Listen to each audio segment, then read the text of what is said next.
اکثر لوگ مجھ سے یہ سوال کرتے ہیں کہ ہمارے گھر میں رزق کی بڑی کمی، فاقہ ہے، بڑی پریشانی ہے، بڑی تنگ دستی ہے، بڑی ماحول ناسازگار ہے۔ رزق کی کمی کے لیے میں آج آپ کو ایک آزمودہ وظیفہ اور بڑا ہی مؤثر قسم کا وظیفہ بتانے لگا ہوں۔ جنہوں نے بھی کیا ان کے گھر میں رزق ہی رزق میں نے دیکھا ہے۔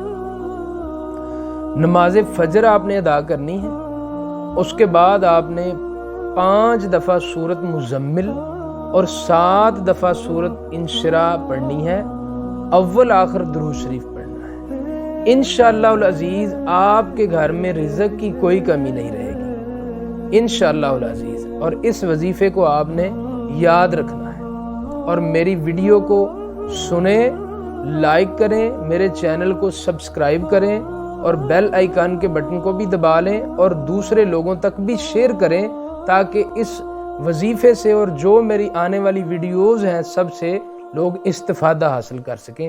جزاک اللہ خیر۔